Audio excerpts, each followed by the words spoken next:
चारधाम यात्रा मार्ग पर इलेक्ट्रिक वाहनों को बढ़ावा देने के लिए गढ़वाल मंडल विकास निगम यानी जीएमवीएन ने राष्ट्रीय राजमार्ग पर स्थित अपनी प्रमुख संपत्तियों में ईवी चार्जिंग स्टेशन स्थापित कर दिए हैं। जीएमवीएन के प्रबंध निदेशक प्रतीक जैन ने बताया कि यात्रा मार्ग पर एनएच के किनारे मौजूद लगभग सभी महत्वपूर्ण परिसरों को ईवी चार्जिंग सुविधा से सुसज्जित किया जा चुका है। जहां यह सुविधा अभी उपलब्ध नहीं है, वहां भी जल्दी चार्जिंग स्टेशन लगाए जाएंगे। उन्हें जानकारी दी कि रुद्रप्रयाग क्षेत्र के तिलवाड़ा, गुप्तकाशी और ऊखीमठ स्थित प्रमुख टूरिस्ट रेस्ट हाउस में पहले से ईवी चार्जिंग स्टेशन संचालित हैं और इलेक्ट्रिक वाहनों से आने वाले यात्री इनका नियमित उपयोग कर रहे हैं।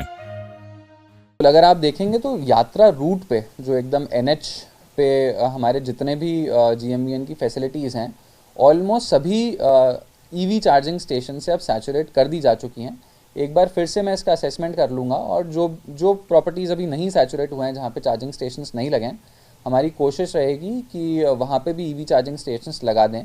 मैं पर्सनली अगर मैं बात करूँ, मैं इससे पहले रुद्रप्रयाग में था, तो वहाँ पे जो भी हमारे इम्पोर्टेंट टीआरएच हैं जीएमवीएन के, जैसे तिलवाड़ा है, गुप्तकाशी है, ऊखीमठ है, तो सभी जगह पे चार्जिंग स्टेशंस ऑलरेडी लगे हुए हैं और उसको यूटिलाइज भी जो भी ईवी कार्स आजकल लेके आ रहे हैं, सब लोग उसको यूज़ कर रहे हैं। जैसा आपने बताया, गवर्नमेंट ऑफ उत्तराखंड का प्रयास तो है ही कि ईवी व्हीकल्स को प्रमोट करें, इलेक्ट्रिक व्हीकल्स को प्रमोट करें। और उसके लिए क्योंकि जीएमवीएन की प्रॉपर्टीज़ बहुत प्राइम लोकेशन पे ऑलरेडी हम लोकेटेड हैं, तो हमारी कोशिश रहेगी कि हम हर प्रॉपर्टी में ईवी चार्जिंग स्टेशंस लगाएं, ताकि कोई इलेक्ट्रिक व्हीकल से भी अगर चारधाम यात्रा करना चाहता है तो उसको सहूलियत हो।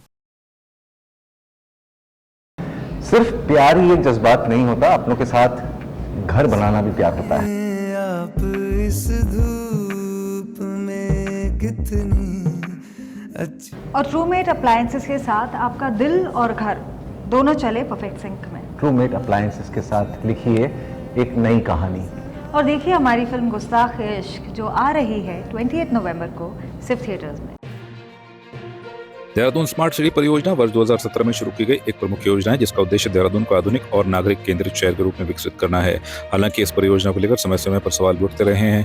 कांग्रेस के प्रदेश महामंत्री राजेंद्र शाह ने स्मार्ट सिटी परियोजना के बजट और कार्य को लेकर सरकार पर निशाना साधा। उन्होंने कहा कि जब स्मार्ट सिटी के लिए बजट आवंटित हुआ था, तभी से अधिकारियों और नेताओं के बीच बंदरबाट के आरोप सामने आ रहे थे और कांग्रेस लगातार इस पर रोक लगाने और धरातल पर काम दिखाने की मांग कर रही थी। उन्होंने कहा कि अब यदि भाजपा विधायक खजानदास भी इस तरह के सवाल उठा रहे हैं, तो यह कांग्रेस द्वारा उठाए गए मुद्दों को पुष्टि करता है।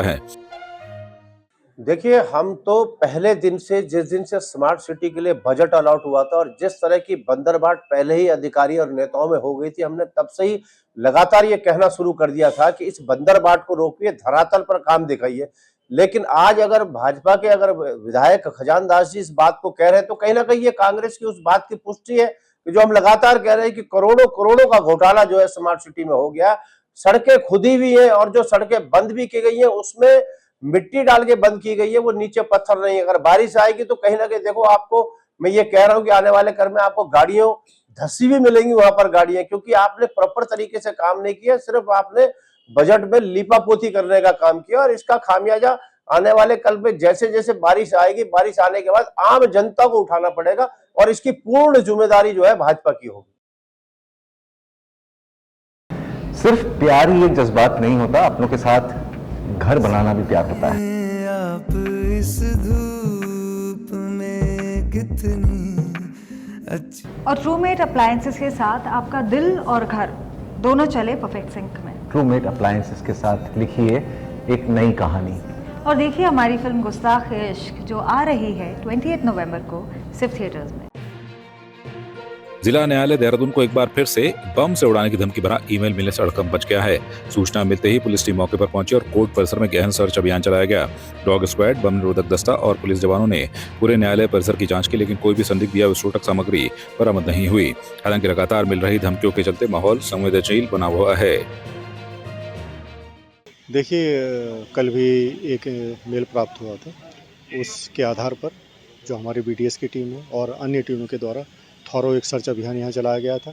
इसको पूरा बिल्डिंग को सैनिटाइज किया गया था और किसी प्रकार की कोई संदिग्ध वस्तु बरामद नहीं हुई थी। आज पुनः जो है जिला जज कार्यालय से प्राप्त सूचना के अनुसार एक मेल वहाँ प्राप्त हुआ था, जिसमें कि पुनः जो जिला जज परिसर को बम से उड़ाने की धमकी दी गई थी। तो इसी परिप्रेक्ष्य में तत्काल संवेदनशीलता का परिचय देते हुए पुलिस की जो बीडीएस की टीम है, डॉग स्क्वाड है और हमारे जो अन्य बुलेट प्रूफ जैकेट पहने हुए हमारे जो असलाधारी जवान थे, उनके द्वारा थॉरो बिल्डिंग का सर्च किया गया है और फिर किसी प्रकार की संदिग्ध वस्तु नहीं मिली है बिल्कुल भी। और जो मेल प्राप्त हुआ है जिला जज कार्यालय को, वो भी हम लोगों के द्वारा से प्राप्त किया जाएगा और उसमें तत्सम्मत आगे जो विधिक कार्रवाई वो की जाएगी। सिर्फ प्यार ही एक जज्बात नहीं होता, अपनों के साथ घर बनाना भी प्यार होता है। आप इस धूप में कितनी अच्छी। और ट्रूमेट अप्लायंसेस के साथ आपका दिल और घर दोनों चले परफेक्ट सिंक में। ट्रूमेट अप्लायंसेस के साथ लिखिए एक नई कहानी। और देखिए हमारी फिल्म गुस्ताख इश्क जो आ रही है 28 नवंबर को सिर्फ थिएटर्स।